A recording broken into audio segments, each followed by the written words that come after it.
সন্ধ্যের দিকে বাড়িতেই বসেছিলাম, হঠাৎ করে খেয়াল পড়লো এখন তো রাস উৎসব স্টার্ট হয়ে গেছে। তাই ভাবলাম চটপট রেডি হয়ে নিই। বাড়িতে বসে বোর হচ্ছি, তাই ভাবলাম যে মেলা থেকেই ঘুরে আসা যাক।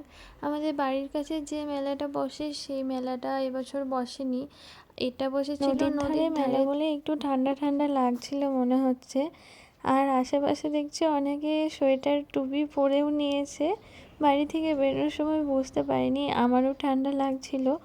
দেখি এখানে খুব সুন্দর সুন্দর ঠাকুরের মূর্তিও সাজানো রয়েছে, দেখে খুব সুন্দর লাগছিল। আর চারপাশটা ছিল ফুল গাছে ভর্তি, এখনো ফুল ফোটেনি, তাও ছোট ছোট গাছের চারা লাগানো হয়েছে। আমি তো এদিকে ফার্স্ট টাইমই এলাম, কারণ বাড়ির কাছে মেলাটা বসে ওখান থেকে ঘুরে চলে যাই। আর এদিকটাতে সেরকম আসা হয় না, এসে কিন্তু ভালোই লাগলো। খুব সুন্দর করে সাজানো হয়েছিল চারদিকটা, দেখতে কিন্তু খুব সুন্দর লাগছে। আর এটা দেখো, প্রত্যেক রাসের মেলাতেই মনে হয় থাকে এরকম একটা।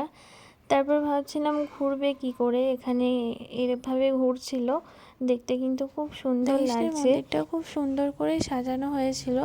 ওদিকে দেখি টাইমটাও অনেক পেরিয়ে গেছে, তাই ভাবলাম ঝটপট করে মেলাটা ঘুরে নিই। খুব সুন্দর সুন্দর দোকান বসেছিল, তাই দু একটা ভিডিও করে নিলাম। আমি সেরকম কিছু একটা কিনিনি, কারণ এই কানের টানের অতটা পড়ি না, তার জন্যই। আর মেলা ঘুরতে ঘুরতে আমার একটু খিদেও পেয়ে গেছিলো, তাই চলে গেছিলাম মোগলাই খাওয়ার জন্য। এখানে অনেকটাই ভিড় ছিল, অনেকক্ষণ ওয়েট করার পরে দিয়ে গেছিলো মোগলাই, আর খেতে কিন্তু দারুণ লাগছিল। তারপরে চলে গেছিলাম পাপড়ি চাট খাওয়ার জন্য। পাপড়ি চাটটাও খুব সুন্দর করেছিল।